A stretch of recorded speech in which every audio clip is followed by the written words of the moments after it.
At 7:15 p.m. on December 24, 1979, Soviet transport planes began landing at Kabul International Airport in Afghanistan.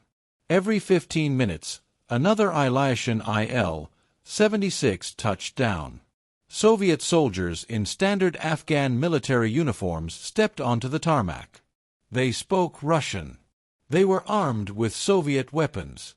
These was the beginning of an invasion that would kill over 2 million people and help destroy the Soviet Union. The Soviet Union's plan was not to invade Afghanistan.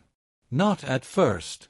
Afghanistan in 1979 was already a communist country, a Soviet ally.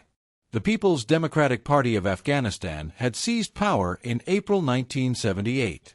Moscow was happy. Another communist neighbor secured. But the Afghan communists couldn't hold the country. They tried to modernize Afghanistan too quickly. Forced education reforms. Banned traditional practices. Arrested religious leaders. The Afghan people revolted. By summer 1979, Mujahideen fighters controlled half the countryside. The Afghan communist government was collapsing. President Hafizullah Amin was losing ground daily. He requested Soviet military assistance. Small scale, just advisors and equipment. The Kremlin sent 5,000 military advisors by October 1979. It wasn't enough. The Mujahideen were winning. The Afghan army was deserting. Entire units switched sides with their weapons. Amin was desperate. Then Soviet intelligence discovered something that changed everything. Amin was talking to the Americans. Secret communications through Pakistani channels. The KGB intercepted messages. Amin was considering switching Afghanistan's allegiance to the West. Moscow couldn't allow it. If Afghanistan fell to Western influence, Soviet credibility across the Third World would collapse. If Amin defected, the Soviet investment in Afghan communism would be wasted. Soviet Premier Leonid Brezhnev called an emergency meeting on December 8, 1979. Present were Defense Minister Dmitry Ustinov, KGB Chairman Yuri Andropov, and Foreign Minister Andrei Gromyko.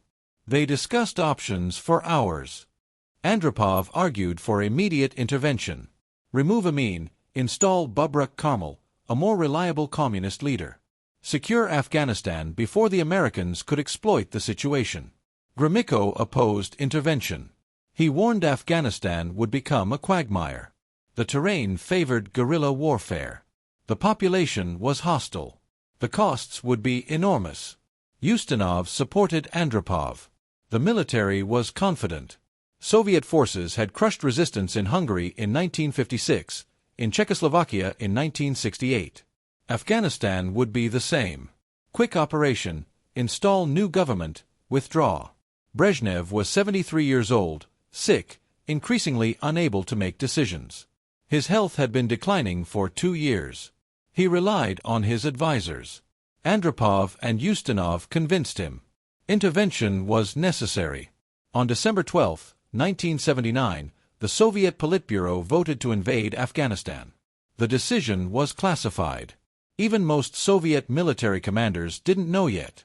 The invasion plan was developed in 10 days. General Sergei Sokolov led the planning. The operation would have 3 phases.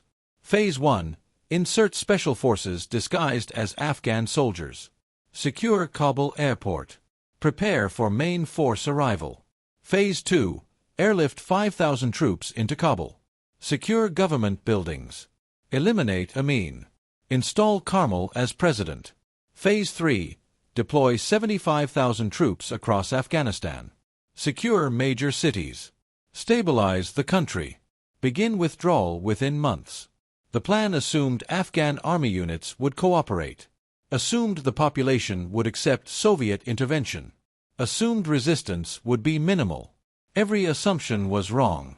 Soviet Special Forces, Spetsnaz units, arrived first. December 24th through 26th. They wore Afghan uniforms, carried Afghan identification. If anyone asked, they were Afghan army reinforcements. The deception worked initially. Afghan soldiers at Kabul airport didn't question them. The Spetsnaz secured the airport, established defensive positions, waited for the main assault. On December 27 at 7 p.m., Operation Storm-333 began. KGB Alpha Group and Spetsnaz units moved toward the Tajbeg Palace, Amin's residence. 700 Soviet soldiers attacked a palace defended by 2,500 Afghan troops. The assault was brutal. Soviet forces used tanks, armored vehicles, heavy weapons. They surrounded the palace, cut communications, began the attack. Amin's guards fought back. The battle lasted 45 minutes. Soviet forces stormed the palace room by room. Amin tried to escape but was shot in the hallway. Official Soviet records said he died from wounds. Some reports said he was executed.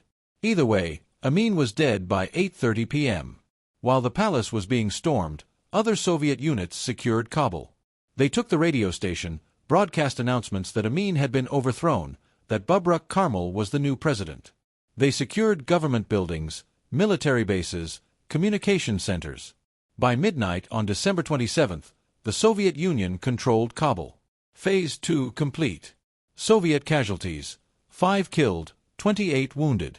Afghan casualties: over 200 dead, including Amin and most of his government. Karmal arrived from Moscow on December 28th. He gave a speech on Radio Afghanistan. Claimed he'd overthrown Amin with popular support. Never mentioned Soviet forces. The fiction lasted about 12 hours before everyone knew the truth. Phase 3 began immediately. Soviet motorized rifle divisions crossed the Afghan border from Uzbekistan and Turkmenistan. 40,000 troops in the first wave. Armored columns, mechanized infantry, artillery units. They moved south toward major cities. The deployment was massive. By January 5, 1980, 80,000 Soviet troops were in Afghanistan. By February, 100,000.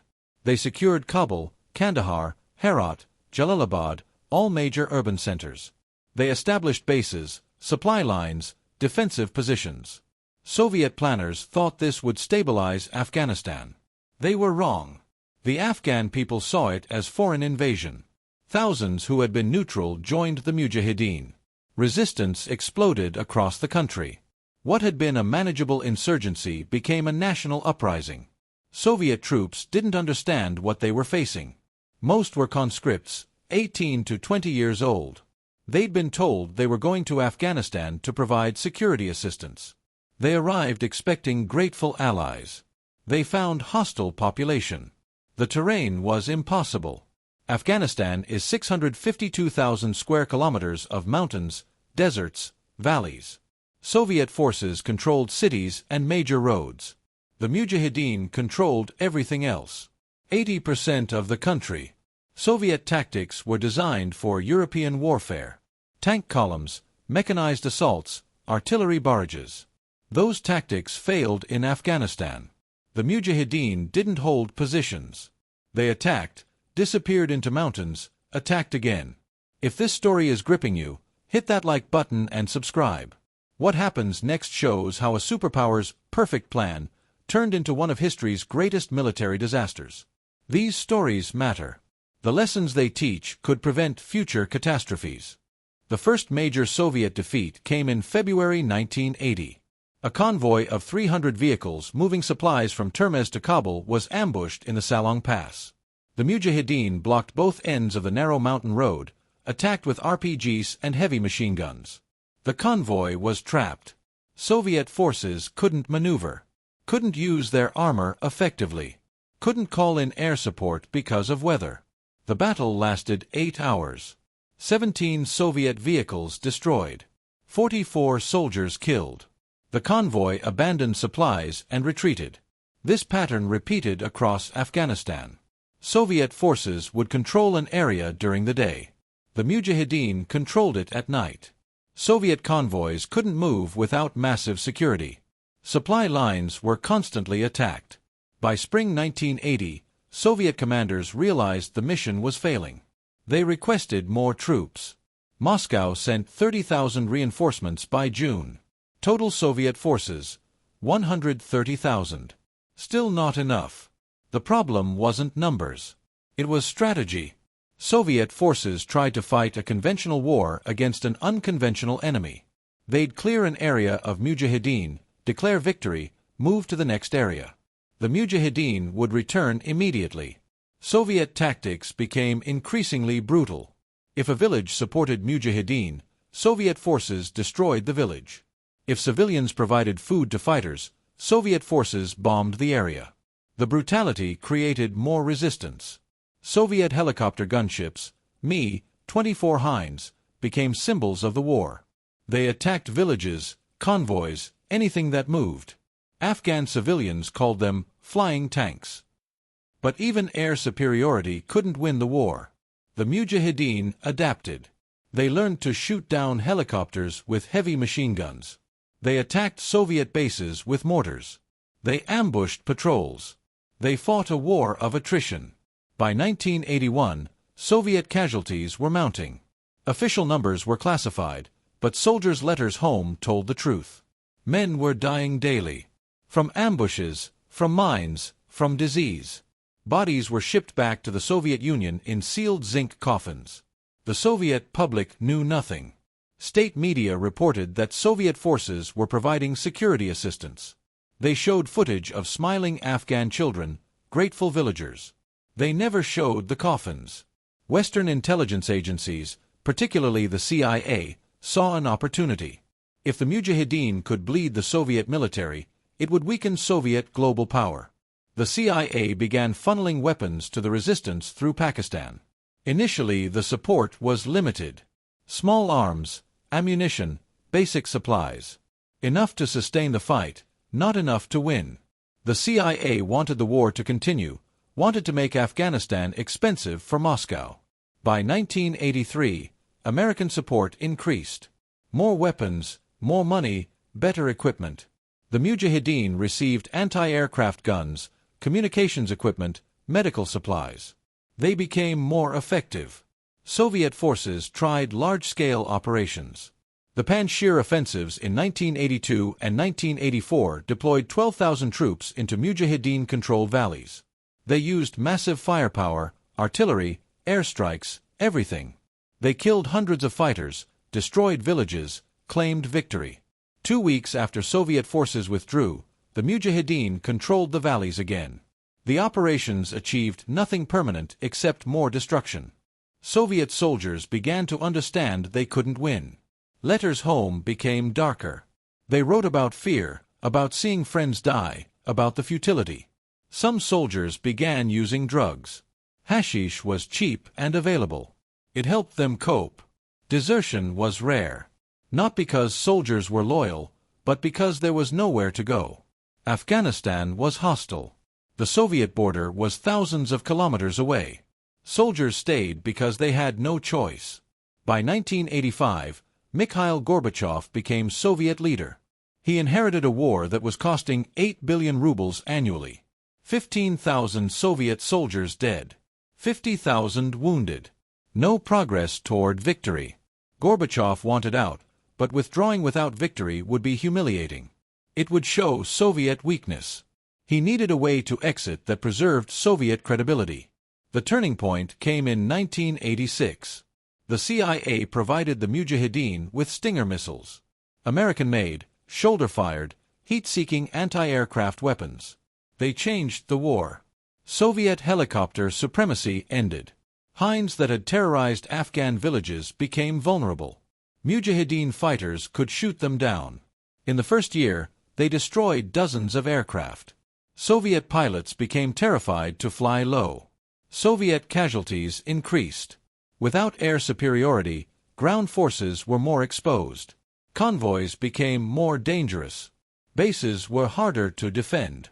The war became unsustainable. In February 1986, Gorbachev announced at the Communist Party Congress that Soviet forces would withdraw from Afghanistan. He called the war a bleeding wound. He set no timeline, but the message was clear. The Soviet Union was giving up. The withdrawal wasn't immediate. Soviet commanders wanted to exit with dignity, wanted to avoid the appearance of defeat. They continued fighting while negotiating. Geneva Accords negotiations began in 1988. The Soviet Union, Afghanistan, Pakistan, and the United States discussed terms. Soviet withdrawal in exchange for American support ending. Afghan government guaranteed. On April 14, 1988, the agreements were signed. Soviet forces would withdraw over 9 months. Last soldier out by February 15, 1989. The Afghan communist government would remain in power. Everyone knew it wouldn't last. The withdrawal began in May 1988. Units started pulling back from remote outposts first. They destroyed equipment they couldn't take, burned bases, mined roads, left Afghanistan scorched. The Mujahideen attacked withdrawing columns. They wanted to inflict maximum casualties, wanted the Soviets to remember the cost. Soviet forces fought defensive actions all the way to the border. By December 1988, most Soviet forces were out. Only security units remained to protect the final withdrawal. They held Kabul and the main road north. On February 15, 1989, General Boris Gromov walked across the Friendship Bridge from Afghanistan into Uzbekistan. He was the last Soviet soldier to leave.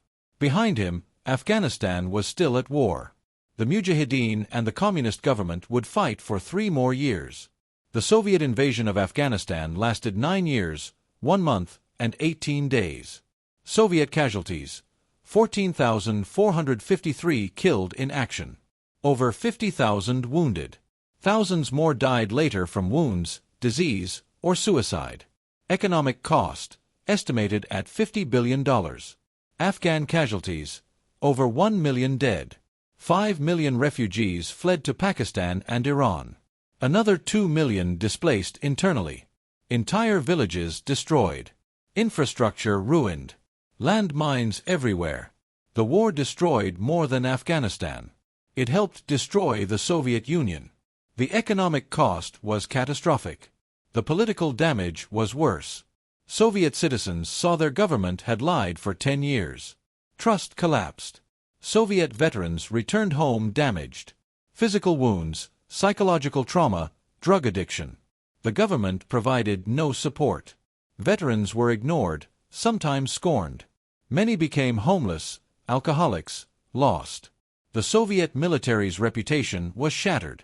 They'd failed to defeat peasant fighters. Their tactics were exposed as obsolete. Their brutality was documented. The image of Soviet invincibility died in Afghan mountains. International consequences were severe. The Soviet Union's moral authority in the Third World collapsed.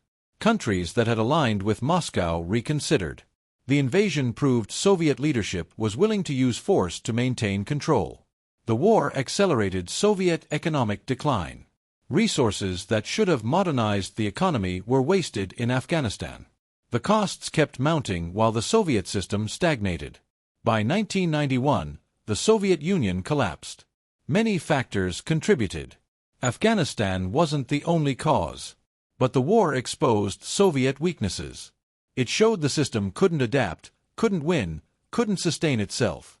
Historians debate whether Afghanistan caused the Soviet collapse or merely accelerated it.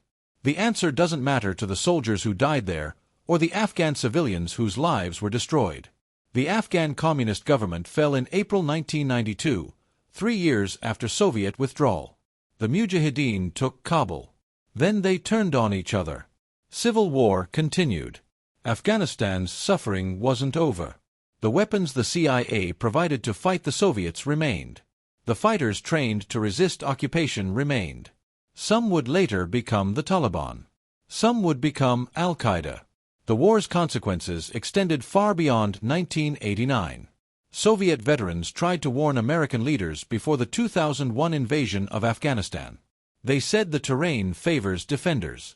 They said the population resents foreign forces. They said technology can't overcome determined resistance. American leaders didn't listen. Today, you can visit museums in Russia that display artifacts from the Afghan War. Weapons, uniforms, photographs. The exhibits are quiet. Few visitors. Most Russians prefer to forget. In Afghanistan, the physical scars remain. Buildings destroyed in the 1980s still haven't been rebuilt. Landmines planted by Soviet forces still kill people. The trauma passed to new generations. Soviet soldiers who survived carry memories they can't escape. They remember friends who died. They remember villages they destroyed. They remember the futility. Some speak about it. Most stay silent. The invasion of Afghanistan was supposed to take 3 days. It lasted almost 10 years. It was supposed to secure Soviet interests. It destroyed Soviet credibility. It was supposed to be surgical. It killed over 1 million people. Military planners in Moscow thought they understood Afghanistan. They studied maps, analyzed intelligence, calculated force requirements. They understood nothing that mattered. They didn't understand that terrain matters more than firepower. They didn't understand that foreign armies are always invaders, regardless of their intentions. They didn't understand that conventional military power can't defeat an insurgency fighting on home ground.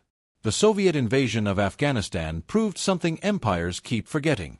You can occupy a country, but you can't control a population that refuses to be controlled. You can win every battle and still lose the war. You can have superior technology, more soldiers, better weapons, and still fail. The lesson was written in blood across Afghan mountains. The Soviet Union learned it too late. The cost was measured in destroyed lives, wasted resources, and a collapsed empire. If this story opened your eyes to how catastrophically wrong military interventions can go, hit that like button. Every like helps us share these critical historical lessons with more people who need to understand them. Subscribe to join our community of people who believe history matters, who understand that studying past failures prevents future disasters. These aren't just stories. They're warnings. Drop a comment telling us where you're watching from, and whether your country has its own painful lessons about military intervention. Our community spans the globe. Veterans, historians, students, people who care about truth. Thank you for watching. Thank you for learning. And thank you for remembering that behind every statistic, every casualty number, every strategic failure, there were real people whose lives were destroyed by decisions made in distant capitals by leaders who didn't understand what they were doing. The Soviet invasion of Afghanistan was supposed to be a quick, clean operation. Instead, it became a decade of suffering that helped destroy one of history's great powers. That's the real story. That's what matters. That's what we must never forget.